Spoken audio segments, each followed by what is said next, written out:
Welcome to Building Stories, a podcast where we tell honest and sometimes funny stories about construction and digital transformation. I'm very excited to have Travis Althouse with us today. He's a tech-savvy construction technologist who uses a creative approach to problem solving to drive innovation and adoption, passionate about driving digital transformation in the way we design and build. So thanks for coming along, mate. Yeah, thanks for having me. Yeah, so your young years, mate, when you were growing up, was there any hints that you would be a builder, be involved in this industry when you're a kid and coming up? What do you reckon? Yeah, I'd say the massive pile of Legos that I always had around me. You'd get those like base things, and I had one that was like 2 feet by 2 feet, and I could build all kinds of stuff. And at the same time, I played SimCity all the time. So I was like, Oh, I love SimCity. It was SimCity 2000. I was 10, and I'd play SimCity and like plan my next like development out with my Legos. So I think that was a pretty good sign.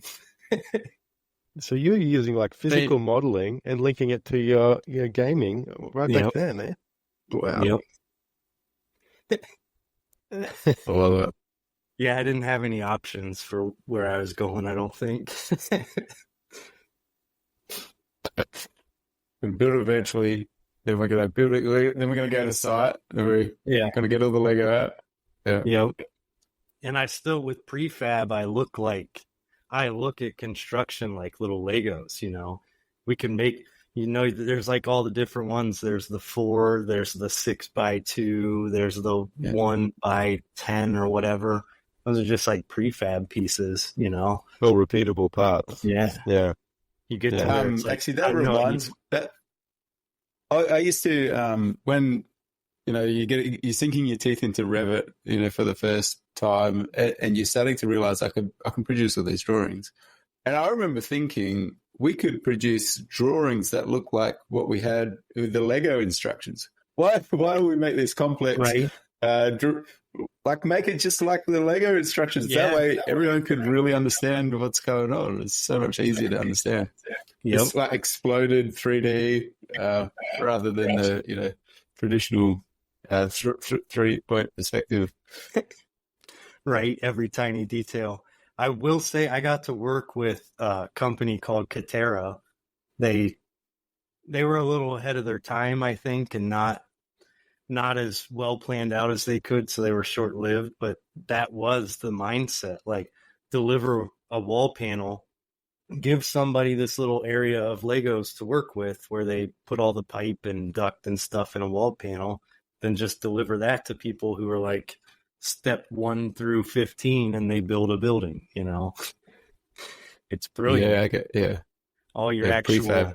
Yeah, everything they were doing, it was prefab, but they're bringing all the trades into one place and like prefabbing the whole thing.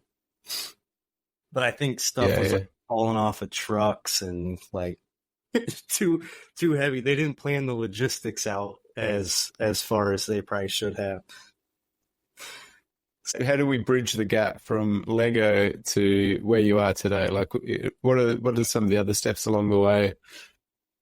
Getting into this industry. Something I've been really learning recently that we've lacked, at least anywhere I've worked, is like standard operating procedures. Nailing down, this is the way we do it. Like, do this every time. In judgment of right or wrong, did you follow the SOP or not? Did you follow the way? And then building those out and actually communicating them. I've started finding out we had SOPs in companies I had worked at. I didn't know they existed.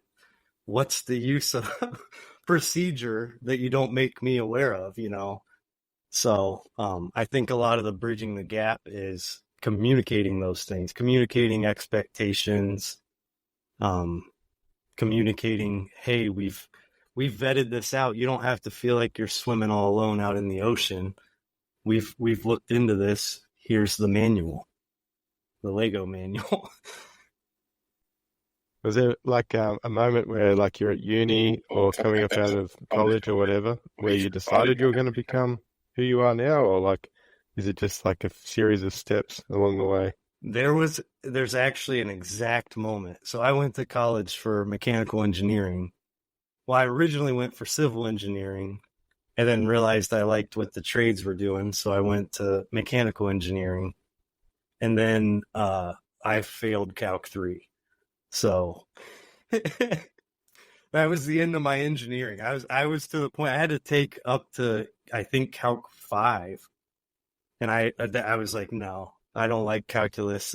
You never use that. I'm sorry if there's any engineers out there that are using Calc 3 through 5. I doubt there are. Yeah, they're totally going to be offended now that you said that. Yeah.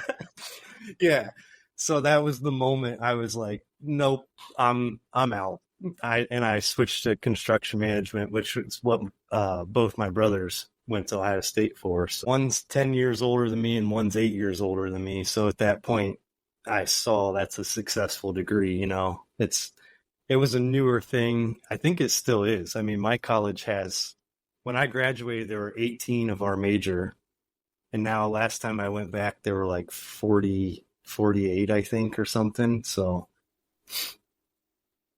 Yeah, right. And so are they, when you're doing this degree, are they bringing in the technology at this stage? Are they, like, was there any talk of Navisworks, It was Revit. anything? Yeah. So back then, even at a construction management level, they're already explaining this is what's actually happening out in the subcontractors and the consultants. They're all using these tools. This is going to be an opportunity for you down the track. Not subcontractors and consultants. That's what's always struck me. It was hardcore. I mean, I was deep into Revit. I definitely took to it really fast, but it was all like we had a house project and a commercial project. So I had to complete my dream home and I had to complete like a commercial project from plans. You're supposed to put like a week into that dream home. I put like 4 months into it. I basically made my dad's house with like a spiral staircase and all this. Like I went way overboard. I imported the civil, and so I had like the hills in the yard and everything. This is all in Revit, yeah? Yeah. I was What version are we talking? 2012. It's funny I remember that. Yeah, nice. Because when I was still, Yeah, it was back. I still have the book. I actually have. Yeah. It's funny. I have them back there. Design integration. That's what it's called. My design one day. There's plenty of paper. Yeah. Yep. And that was the moment for sure. But like I said, back then it wasn't about the trades. It was in my head like, whoa, I could run the plumbing. I wonder if I could like use that to order stuff from Lowe's, but back then a pipe in Revit was 100 feet. Like they didn't have these tools and stuff to break it down into 20 footers and make it actually buildable. I didn't learn that until I moved to Erie. A field guy came up and asked me where the pipe stretcher was. And I was just like, what? We actually stretch pipe to that length? And he was like, oh, what have we done? Yeah. Yeah. So, well, there's a pipe stretcher in Revit. I mean, just get one end of it. It worked, yeah. That was kind of my response. Like, hey, it works on the computer. You're the one building it. You should make it work, right? But you know what you forgot? You forgot that there's no Lego piece that's 100 feet long. Yeah. Yeah, that's actually a good point. Yeah. And there's nothing you can do about that. I can't make my own Legos, All right. So coming out of that, do you run into any key moments when we're out in the field that really, I don't know, made things twig even more? There's a new change here coming to the industry. Yeah. It's funny. There's an exact moment with that too, that I people get annoyed that I repeat this story so much, but so I out of college, my internship was at a GC and I ended up hiring on with them, as a field laborer, like just to go help the field and learn, like I was passionate about learning. So they heard me. And in my interview, I was yelling, Revit, Revit, Revit. This is the future. And they were like, okay, go out and build and then talk to us, Well, I was cutting drywall and I was cutting it this way and it slipped and went right into my arm. And thankfully I was in a hospital. We were building a room out in a hospital. There's the children wing and it was just painted and it was covered in blood. And that was when my was like, all right, come in here and put your money where your mouth is about this Revit thing, And that was like my key moment. I went in there and I was in a room of 4 AutoCAD users, veteran AutoCAD people using Revit, building, like the company didn't have Revit. I was bringing it in that population. Mm-hmm. So they did everything they could to sabotage me. They are what have become naysayers to me. And it was like my first chance of learning that, like what I have to do to fight them, Instead of fighting them like defensively, I'd hear them saying something that happened and be like, oh, look how it happens in Revit. And at first they were rolling their eyes, but then they started buying in. And that's where I kind of got a passion for like implementing the stuff. Convincing / manipulating them to move on from what they knew to something new, No, we know like these CAD guys are hardcore, right? Exactly. Yeah. It was brutal. Shout out to Walt. I know you're probably long retired now, but that was the guy. He broke me down in every way he could, and a decade later, I'm very thankful for it. Well, that's right, because you would have to formulate all these arguments and proofs that this is actually better, guys. This is the future. Yeah. Yep. Yeah, and what ended up happening there, so I was doing renderings. That was the low-hanging fruit. I was doing renderings to help their sales team, and we got a big job, and they gave me an office. They gave me my own office and kept those guys in general population. Like, ooh, okay. That was the beginning of the end for me. Definitely. They definitely weren't receptive anymore, and it wasn't anything I could do, so fancy Revit guy with his office. Yeah. Yep. We've seen that kind of early transformation happen as the industry changed since then. Like, are you having the same arguments over and over again, or not so much? The same amount of arguments, but it's over different stuff. Like, those guys wouldn't even think about using a laptop. And this would have been 2022, I guess. So 12 years ago or so, those guys wouldn't even use laptops. They were desktop, still had the phones. Most places still have the hard phones in there, but like they lived and died by that. Now I'm arguing more about like, not about using an iPad, but like using AI on an iPad, using the model on an iPad. Like, it's the argument's still there. It's just much more advanced. I've been seasoned really well to that by my brothers. They were that age where they were cool with the laptops, but then it went a little too far. And I'm the one flying drones with my watch and stuff saying, check this out. So I've rubbed off on them a little bit, I hope. The cutting edge keeps pushing forward. Yeah, the last conference I was at was MEP Innovation, and it's funny, like, you can't get away from the AI talk, but it's still a dirty word. It's still definitely people are scared of it, don't understand. It's divisive. Yeah. I mean, I was there, and then I used it, and it's like, oh, okay. It's going to make me better. So I'm also having that conversation a lot recently. Yeah, you almost have to take that word out of it and explain to people what it does, I reckon. You know what I mean? What about some challenges along your career journey? So you kind of talked us through a few steps, but what were some of the biggest, blockers or things that you wrestled with? Attitudes and relationships.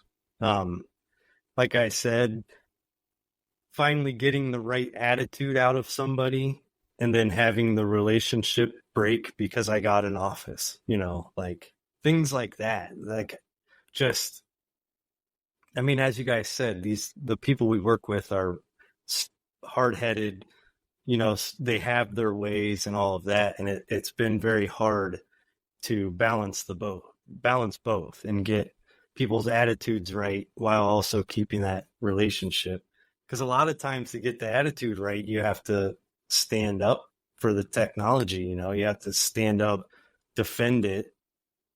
And then they're like, a lot of times they're like, okay, you're willing to fight for this. I'm listening. I'd say between that and the rapidness of the change, every time I'd get the right attitude and get somebody's mentality in the right place, something new comes along, something, the next version, the next thing. And it's just like, as my careers went on, that happens more rapidly. It's like we're on a curve, and now we're like almost on the vertical of the curve, it feels like, with data and everything. So So you're almost teaching people to constantly change. That's actually the lesson. Yeah. And that's another struggle I've had, is the software companies, they're driving that. They're like, a lot of software companies are like, and especially Autodesk, like, I've come to, obviously I like Autodesk. I like using it. It has its obvious nuances. Are we going to send that soundbite to Autodesk now? They're going to use that. Right. I like Autodesk. Yeah, right. Cut that part out and send that. Yeah, get some discounts. But no, like, in all seriousness, with like that, the discounts, they come to the big companies, and who are the big companies? The GCs, the project managers. Like, so another struggle I've had is like getting the trades on the agenda. I can more now with prefab coming, but it's been very hard to get softwares to look at the trades and look at what they do, look at how the fab shop works. There's literally, in the US, I can name the ones that care on two hands. Like, there's less than 10, right, I think, that I could name off the top of my head, so that's why I've stuck around the trades. That's why I'm still, like, I've been mechanical my whole career, and now I'm at an electrical company, and it's for that exact reason. Like, I want to understand their struggles. I want to understand what software they're trying to use and how, and then maybe jump in there and switch things up. Now, I know how this connects to that. We actually could cut those two things out and insert this into the stack, but you can't do that unless you actually hear from the people building it. Yeah. Yeah, I mean, what I really love about the subcontractor journey is that it's really where the rubber hits the road. Like, the commercial reality for them is they've got to make money whilst in this mode of change, adopting new software. They've still got to be able to make money. Otherwise, they're just not going to be able to exist for very long. So it's real. It's very real. And like, when you're talking about forming arguments and, defending a new change, you've really got to back it, because if it doesn't go the way you think it's going to go, and it's unknown. Like, a lot of it, you're stepping into this unknown. I think this is the right thing for the right job. Yep. It's new. It's really untested. Yep. Yeah, there's a lot of trust that comes along with that. You can't. It's been weird the last few years for me. I keep being like the new guy that comes in, because I critically think, I try to make that connection, and I want to dive in and take over when I join a company or a project or whatever, but you can't do that. You have to sit back, feel the pain, gather the pain points from people, and then give your opinion. You can't just come in, what we call it, a bull in the china shop. You can't just be a bull in a china shop and just come in and try to break everything and then say, oh, I got this, I have a better solution. And that's been a fun one to try to figure out completely, 'cause I am a very outspoken, I have my opinions on the industry, where it's going to go and everything. And I want to chat about it with people. So I get caught up almost talking like I know better than others. I do not. I'm passionate about gathering what I know and taking it to the next level. Like the AutoCAD guys, that's literally what I was doing. I was just a spy sitting there. I was making renderings. They were actually making drawings for the building. I was rendering cool pictures. I was just listening to what they said the whole time, and then trying to set those workflows up in Revit, like build the families they were talking about, the pumps they were struggling with, all that stuff. So. Can't get this polyline to close. Is that what they were saying? I'm trying to think of what they were saying. Oh yeah, the polylines, the blocks breaking, not connecting up. Oh. Yeah. And what are you most proud of?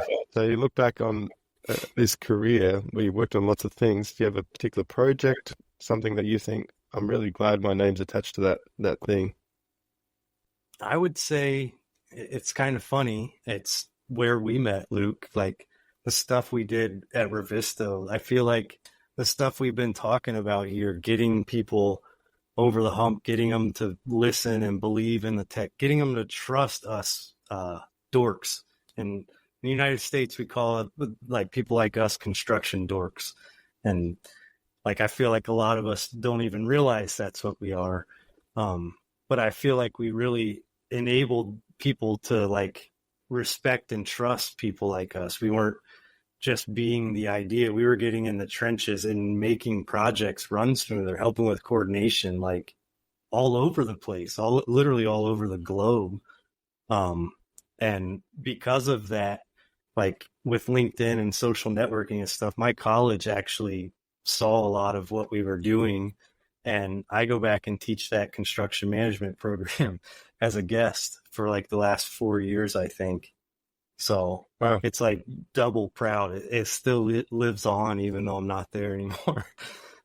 So yeah, I've met a ton of people through that still, they reach out, give me advice, tell me things. I've opened the door for people to just rant to me that were customers there, so. Yeah. So you're still connected with this college. Like, what is one piece of advice that you give to one of these people coming up who are interested in working in design, construction? The big thing is that negativity. Be ready for the negativity. I've always been kind of an arguer in my life. If I have an opinion on something, I have no problem defending it, hearing the other side. Don't go in shy. You're just going to get destroyed. Like, there's going to be negativity and much stronger personalities than yours. Like, stand up for the things work. Like if you build out a Dynamo script that's going to make someone's job easier, like, don't take the criticism and shrivel up. Like, take it as a challenge. If somebody's saying it doesn't work, either prove that it is or admit fault. Like, oh, dang, good catch. Thank you. Try it now. I like that. Yeah, I'd say that's my biggest thing. Because you got to have the guts to try something, and then also you got to have the guts to admit when it's not quite working as well. Yep. Yeah, it's hard to admit it, but I've learned in my career admitting. I mean, I've been wrong more than I'm right. So I feel like most people have. That's how you learn, So yeah, take all that stuff with a grain of salt and don't back down. Times you were wrong, what mistakes would you share for others to avoid? Well, there's not a tool called a pipe stretcher, so that was one.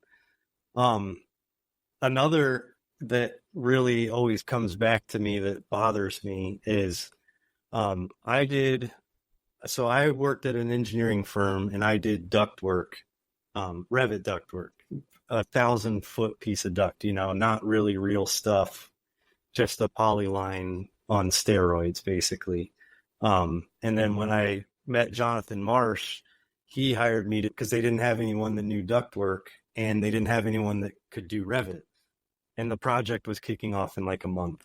So I went in there, dove right in head first, and the duct company was actually a subcontractor outside of us. We didn't do duct work. So I kind of There had you to go. work with like an external actual builder. And I'll never forget all the meetings. They just kept confirming that I knew what ductmate was. And I was just like, yeah, ductmate. Obviously, I know what that is, yada, yada, yada. And then when we get to the second floor, I find out I don't know what ductmate is. I don't know if you guys have ductmate in Australia, but essentially duct can either be slip and drive, which goes in like this, or it can be mated together, which has like a lip, and then they pound this piece of metal in to make that like 2-inch lip hold two pieces together.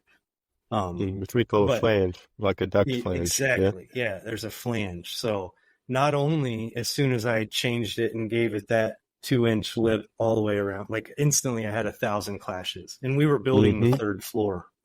But not only that, but then the foreman was very patient and kind about it, thankfully, and had me come out to the site and was like, watch this. And he climbs up the ladder and goes to pound that thing in, and he can't, like, he's like this with the hammer. He didn't have room to swing the hammer between the steel. And I was just like, oh, that's worse than the clashes. Like, he literally can't build it, you know? And like, there should have been a clearance or something built into my family. But that was one of the worst mistakes I ever made. I'm still sorry, Steve. Thank you for teaching me to listen. I think that was the big mistake. I kept writing it off like, oh yeah, of course I know that. No, I should have been like, what are you talking about? One of the things I keep hearing from you, Travis, is this out in the field and then back in the office. Like it's doing, like getting the experience and understanding how things actually work on site, and then taking that back to the office. At the computer, you can really see, and I think that reality is makes a real difference. And you know when you're speaking to someone or that have spent their entire life just behind the computer, they don't quite get going to happen on site, or scared to even go out there or ask questions. I'll never forget on that project. The only mistake I made with our team was I kept harping, use the model, use the model, use the model. But then obviously my model was messed up, and this guy sent a crumbled up iPad. Like literally the IT guy came in with an iPad hanging from a paper clip and said, give this to Travis. Foreman said, give this to you. And first thing I did, I threw my hard hat on and went out there. And I spent 2 days out on site, you know, and it's like, not only did I gain his kind of respect and trust back, but I also was like, hey, I'm not afraid for you to tell me something's wrong or to, you know, like, hey, I'm here. Here's my phone number. I'm not the behind the computer screen guy. I'm on your team. We're building this building. Let's make some money. I was fortunate enough to work on a project, and the project office, they brought in the whole design team into the project office, and it was directly over the road. But what that encourages you to do is to walk out and see, and constantly you got this stream of guys coming in to see the models, to look over your computer. They've all got the hard hats on, the high vis, and there's this real reality. That is where the rubber hits the road, literally, because we're right opposite the site, and that makes a huge difference. And it's constant all day. It's like, oh, I want to see this. Okay, well, this is what it looks like on site. All right, okay. Yep. Yeah, and implementing becomes so much easier because in that situation, you hear the complaints, and it's like stuff that's not IT stuff gets blamed on IT. Like your Revit families being wrong or your Dynamo script breaking, like that kind of stuff. Especially if it makes it out to the field, it's not just these stupid IT guys, it's the stupid technology people. These guys are sending us this technology expecting us to use it, but they don't know what ductmate is, you know? So that's another really big piece of advice I'd give is go out there and do that. If you're setting up a tech box, my company recently offered me the the chance to like go out and set up networks in job trailers. I've known how to set up networks since Xbox Live was invented, you know. What a great way to go out there, get your face there, make people trust you, see stuff around the site, you know. I think a lot of it, like going back to some of my struggles, the relationship stuff, I think that's the ultimate way to get and maintain a good relationship. Like that saying, walk a mile in my shoes or their shoes, you know. That's what you're doing. Yep. Yeah, and my prioritization on that, I've learned in my career hardcore, like the guy building it is the priority, period. Whatever they want to get the job done, you do that. Like the sooner and better you give them what they want, they're going to be motivated to work better and harder, you know. Or if I have my way, smarter with their iPads. But yeah, I think a big part of it is realizing they're the priority. Just because you're 2 years prior to the project kicking off, like, no, 2 years prior to ground being broken, you should go meet that foreman, you know, go get to know them and how they work and what they want. That's awesome advice, Travis. I really like that. Yeah, it's saved me from trouble. Besides that first time. Again, Steve, thank you for the lesson and being Well, you have to learn. Being patient. Yeah. It's the only way. Yeah, and that's, I'll say like 90% of people, well, people do realize you have to learn. Like you just said, Luke, you have to learn some way. They're not going to be as motivated to help you learn if you go in there like you're up here, you know. I'm in my polo coming out from the office to, you know, I got, first things first, don't wear clean boots either. Like if you're coming as a tech person, don't wear clean boots. Like that was another thing. I had clean boots and I threw them around in the dirt before I went out that day. I'll admit that. That was some advice John Marsh gave me. He was like, "What are you doing? You can't do that." Yeah. So good. Yeah. Yeah, I mean, because they're not always resistant to change. Like change is hard, but if you show them the way, often people are resistant to change because it's unknown. Yep. You know, it's like going back to blaming IT. If their IT department has let them down in the past, they think VDC is IT, that you're computer people, you're IT, you know, they don't, most in the field don't know the difference. You're on the computer all day. You're the one that let my computer break and cost me 1,000 hours on my last job, you know. So you're not seen as mission critical on the construction program. You're seen as this thing that's attached to the side, you know. Yeah. Yeah, and when I went out there, my way of trying to get those guys to use the model, because after the duckmate thing, I was like, hey, field leaders, if you were in the model, you would have caught that before the third floor. You would have immediately caught that and been like, this guy doesn't know what he's doing. Just like the guy that asked where the pipe stretcher was. He was in the model. He noticed that. That was his way of like calling me out. And it was like, thank you. You just saved me, you know? And that's when I started harping the model. And it's kind of funny going back to Revisto, my way of doing it. Revisto sent me like a pack of like 100 stickers. And I went out on site and I just stuck them on everything, every piece of steel, every tractor, backhoe, tool.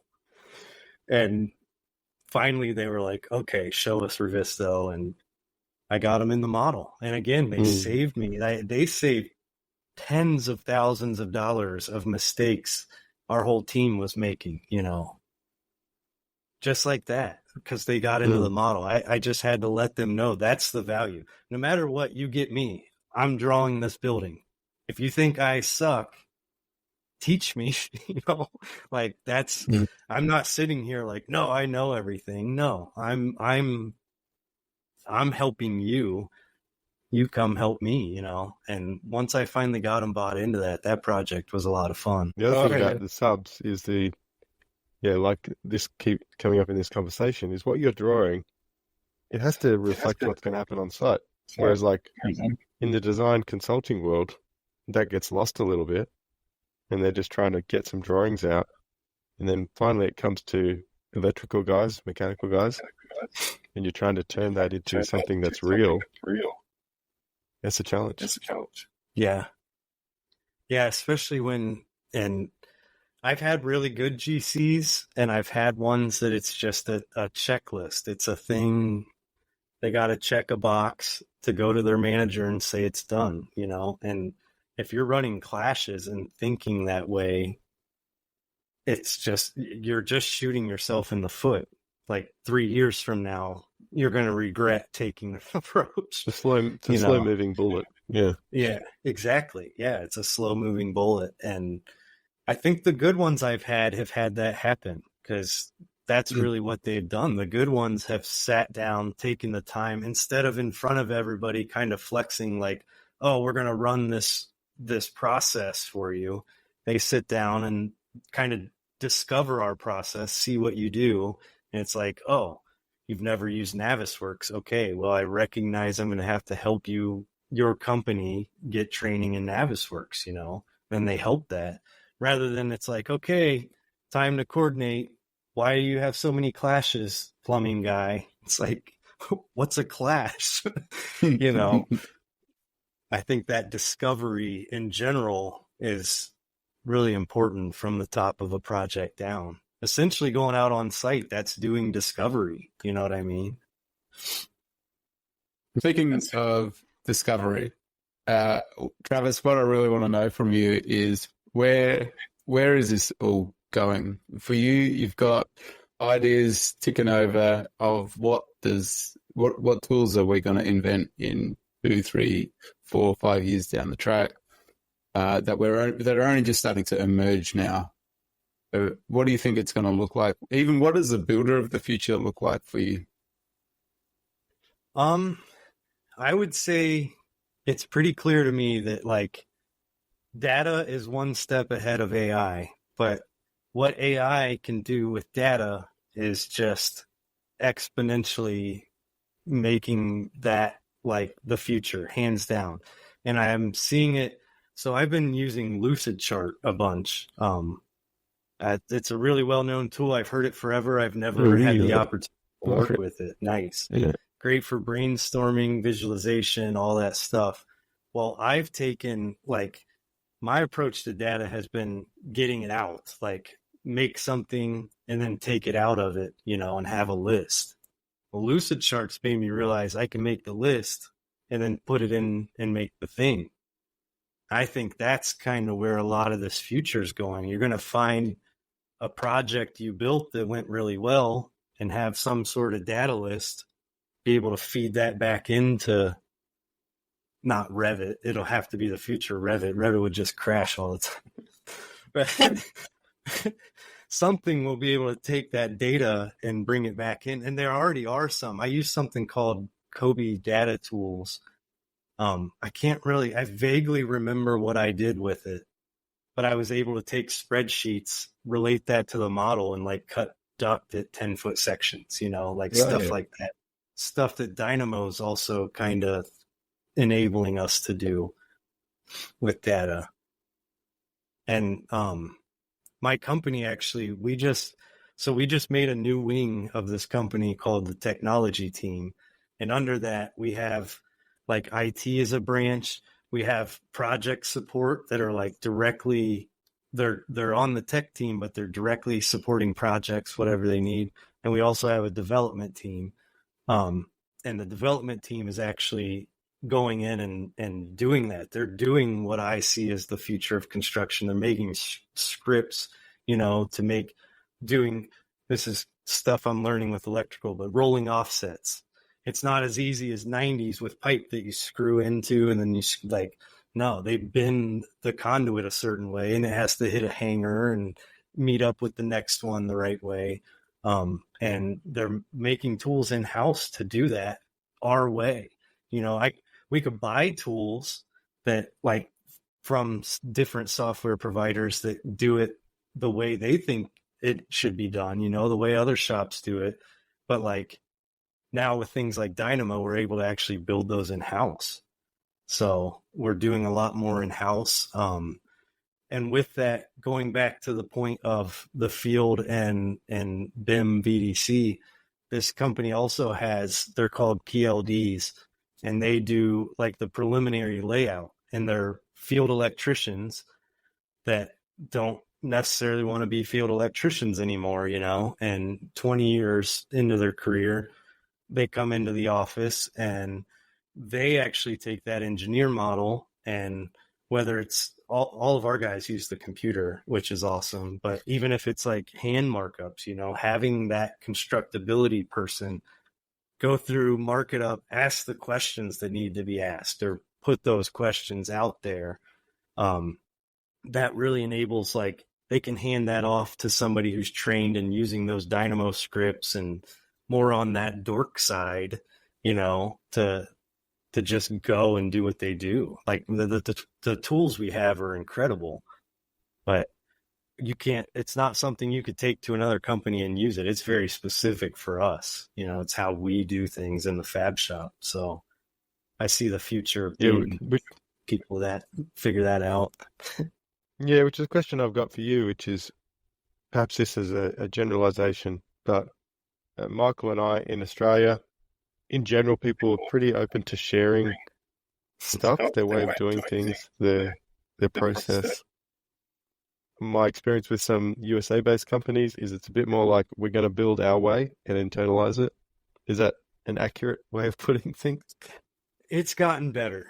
Now that there's more than just AU as a conference here, like all the subs and stuff always relied on AU for sharing, and it's like the subs are not sharing stuff at AU. But that MEP innovation that I went to, that's put on by MCAA and NICA, like some of the trade organizations, that, and people are sharing to the trade organizations who are then opening it up to all of the trades.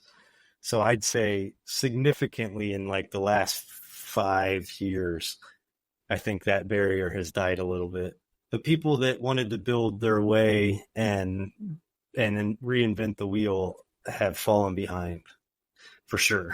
It's about adapting technology into your business, not necessarily reinventing the wheel all the time. Yeah. That's exactly what I was about to say. The tools I'm speaking of that Lighthouse is using, it's not reinventing the wheel. It's went to a conference, saw something cool, and built it to our standards, And then even better, the SOPs. They make Lego manuals for running those tools. And the other thing I have noticed is that American businesses are kind of better at productivity tracking, productivity metrics, and planning things out. And how do you think that plays out in the future? Because that can either become like a policeman type role, or it can become like a process optimization type exercise.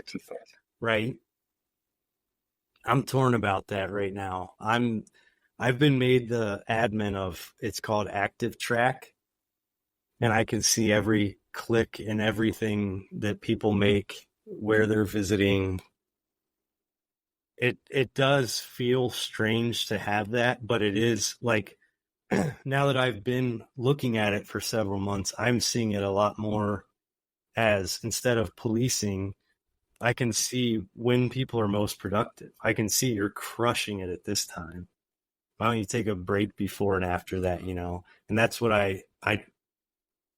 I'm still newer to this, but that's where my idea is. I can take that to the managers and say, hey, you got a person that crushes it from 1 to 3. Go get them out. Like, they have electric scooters and stuff. My first day on the job, we went on an electric scooter posse to lunch. Like, and it's basically like, go get them to do that. Get them out of their element right before their productive time, get them to loosen up and be happy. That's when I do my best work, especially when I'm focused in Revit or something like that. I'm happy, listening to happy music or happy podcasts or something. When I'm miserable, good luck. That's when I make the mistakes and don't get the job done, you know? So that's where I've been trying to use that. But like I said, I'm still torn. People take it as a big brother. And then when you're kind of trying to like, you're feeling like you're being big brother and you think you need to like prove yourself or, you know, that also creates problems. You make mistakes. You try too hard, you know, when you don't need to. You need to be productive, you don't need like 8 hours of work is one thing, but if you get 8 hours of productivity in 4 hours, you know, why not take advantage of that? Why not optimize that for everybody? Totally, because that brings up the whole kind of mental health in construction discussion, you know, which is it's a high pressure environment when you're trying to work to deadlines. And how do you manage that, you know? Yeah, and every deadline is already passed. I don't really know any construction deadlines that aren't like a month overdue. And so just get real visionary for a second. Like, is the builder of the future, is it like a Samsung with a building coming out of a factory? Is it like an integrated supply chain? What does it look like? What I saw at Katerra, that was what they were building, was an integrated supply chain of different wall types. That really inspired me. If I was more of a businessman, I'd be trying to chase that solution down. And I was really bought into that whole principle. Because I mean, then you don't have to deal with weather. You don't have to, if it's raining or snowing or whatever, you're building inside. You don't have to deal with contractor A being in Pittsburgh and B being in Erie. You know, that's what we were dealing with. We're 2 hours apart.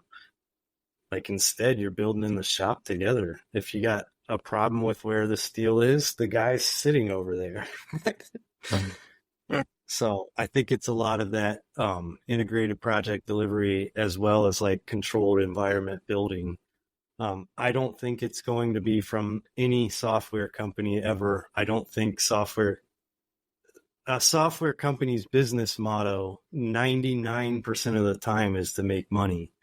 You know, most software companies are going to make money selling to GCs. They have the bulk of the money on a project. Like, they're not going to sell to the ones down in the trenches building. They never do. I say that I'm slightly jaded with software. We got bought by Stanley Black & Decker. I was working on an AI. You could put any kind of documents in there, and I could ask it, how many of this exhaust fan do I need? You know, and it'd do a takeoff. It'd use AI to do it. I could go through specs. I'd go through 10,000 pages and have it highlight everywhere that a word showed up using my voice. And Stanley Black & Decker bought us, and it was like the most exciting thing ever. We got the support of this big global company. We're going to be able to take this everywhere. Fired all of us. And it dies in 3 days. So that was like a year and a half ago. They bought us, fired everybody across the board, hired like new people to implement and stuff. And like I said, now they killed it. Right. So I don't have strong belief that software companies are gonna get over the hump. Now, manufacturing companies, yeah, like some of these train factories, if they pivot into making prefab walls, yeah, they'll hit it off. That's also just my opinion, and I'm no, because I thought this as well. I've always thought, you know, if a GC decided to be kind of digital first, even from and became a developer as well, if they could kind of bring everything together, but it's so hard to do, to bolt all that together and make it work, you know. Well, especially because, I mean, I started out as a GC. My second job, I was an assistant project manager. The next level up for me as a 23-year-old was project manager. Why would I manage a project? You know, like, I mean, yeah, okay, I can manage, like, from the GC perspective, I could manage the budget and all of that, but as far as managing subs, yeah, my approach would have been stop complaining, subcontractor, you know, but their complaints are real. Like the complaints matter. And I think that's also what's interesting with the mindset there. I think there should be some cross training between managers on that level that are managing the project as a whole and the trades. You know, I think you should like go up through the trades into those jobs, even maybe. It's not practical, but yeah, and I'm proud to say my last visit to my alma mater, Ohio Northern, was, I think it's been 3 months ago now, and for the first time, I actually did three days. I did three. It's construction design is the class, and it's all juniors and seniors. And I teach Revisto and Revit and how parameters matter. I teach a little bit of reality capture, but I did 3 2-hour sessions for the first time. And on the third day, my company went and did a bunch of interviews, and they hired 4 people at an electrical company. Like that major is supposed to graduate and go to a GC and learn project management immediately, not the trades, not how it's built, you know. So I'm pretty proud to make that connection too. Got a few kids into the building side immediately. We have this sort of quick fire round as we kind of wrap up here. So Travis, one of the questions is, you're going to walk into the tool shed and you got 3 options in front of you. It's a hammer, a screwdriver, or duct tape. What are you going to grab? Duct tape all day. It's a popular choice. Yeah. When I have a hammer, so there's a wall in my house that one day it was like New Year's or something. There's a bunch of us hanging out and I wanted open concept. I had like 3 hammers laying around. So now my house is open concept. That's why I don't even want a hammer. Like that's what'll happen. But duct tape, like I can fix a lot of different things with duct tape, and Lord knows I make mistakes, cut things a little too far, cut my own arm. I could have sealed that up with duct tape right away if I had some. I reckon you can even use duct tape as a pipe stretcher. Yeah. Right? Yep. Now the next question here. You put enough duct tape together, you could probably make pipe out of it. You make a pipe, that's right. Yeah. Here's my next invention. I love it. Yeah. Actually, we're going to show the guys on site that there's a nudge tool in Revit as well, and I reckon they might be able to use that on site too. Yeah. One of the next question we have here in this quick fire round is it's a material selection. Now, unfortunately, there's no plastic brick, Lego brick here, but between concrete, steel, and timber, what's your material of choice? I haven't worked a ton with steel, so and concrete, that's another one I go overboard with. There's too much ability to be creative. I literally am making a patio right now, making my own like concrete molds of stones and stuff. It's absurd. Like it's something I should just like pay someone else to do or buy the blocks or something, but instead I got to be creative because it's concrete. So that said, timber, definitely all day. I love building out of timber. I have so many projects. I've gotten really comfortable. I grew up, my grandpa had a wood shop that I was out with him in all the time. So I learned how to plane and use the table saw, all that good stuff when I was younger. That's good. And you don't have PLA. If you can see anything behind me, my favorite is like PLA. I got all the white sabers and I got a 3D printer, and again, it's just went overboard. I got Darth Zelda back here. But I think that's another thing, relating that back to my college and my company. My college has a 3D printing lab. They have 15 3D printers in there. my company just bought like a $6,000 3D printer. I think there's a serious future for that in construction, but I don't think it's how we think. I don't think it's printing little mini models for sales, or I think it's like printing fittings or jigs, like make a jig. If a guy on the fab shop's doing something 1,000 times a day with a tape measure, just make him a 4-inch jig, you know, screw the tape measure. Yeah, because my second. Yeah, that was another question we were going to have is a favorite piece of hardware tech, and I think you've answered it already for us. That's pretty cool. Yeah, 3D printers. Yeah, Did you really fly a drone with your watch, or was that just a throwaway statement?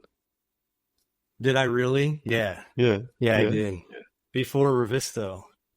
Yeah, it's funny. I have one of my favorite pictures is me showing my grandma that I'm flying with my watch and taking a picture at the same time. And my grandma's like, "What is happening?" My grandma just turned 90, so nice. It was awesome. Oh, yeah. And I put I'll never forget when Jonathan Marsh asked me. So I think it was Theta. Theta gave us a 360 camera in 2017. So it was like right when they were kind of becoming practical. And John was kind of like, I don't really have time to mess with this, and I don't really know what we'd use it for. We had a Faro. We had a $60,000 Faro. Why do we need a 360 camera? And he gave it to me instantly. I didn't 3D print it because I didn't have one at the time. I bought a 3D printed mount with a screw on it and screwed that thing to my drone. And I got the coolest 360 videos of my whole neighborhood off of the drone. And it's just like, I think people are thinking... You built a 360 video recording drone. Yeah. And it's a Mavic Air. It's like a little one, too. Yeah. So I still had the guts to carry it. I had the grunt. Yeah. Well, the Theta, because the Theta's long, you can, I'd launch it, I'd hold it and launch it out of my hand. And then when it came back, I'd grab the Theta and flip it over to turn it off. And I showed that to my fab shop, and next day they actually built me and I could send you a picture of this, but they built me it's like it's a pipe. I think it's like a 6-inch pipe with flanges on either side. So like literally I just sit the drone down in the hole, and it launches. And then when it comes back, it just drops it right back down into the hole. So that was when I realized, like, the fab shop's listening to me, you know, they don't think I'm a complete moron. They just think I'm crazy. And here they are supporting me. So you're still a dork, but you were supported. At least. Yeah. That's awesome. Yep. The drone's been alive all this time, and then it's actually funny. My second oldest brother, that's 8 years older than me, he's actually the president of American Subcontractor Association here in America, and he's very much not techie. And he actually asked me like 3 weeks ago if he could fly my drone. He was in town. I let him fly it on safe mode, you know, but then I teased sport mode. Sport mode's way better and cooler. The drone's dead now. He smashed into a house full speed. It survived construction all these years, but not my older brother. Yeah. Travis, we better wrap it up there. Thank you so much for your time. You've really shared, a lot of advice and wisdom and a lot of backstory to kind of where we find you today. So that's been really interesting. All the bits of Lego advice as well. It's been really good to have you on the show, mate. Yeah. The Lego thing also, I was talking about MEP innovation. One of the labs was playing with Legos. All these trade contractors, there's pictures of everybody playing with Legos. So I'll leave you guys with that. Go get some Legos and get your brain working again. There's a reason they give those to kids when they're developing, you know. The noggin developing. That's right. Thank you so That's much, mate. Thanks for coming on. Yeah. Thank you guys for the opportunity. No worries. Thank you, mate. Yeah. See you guys soon.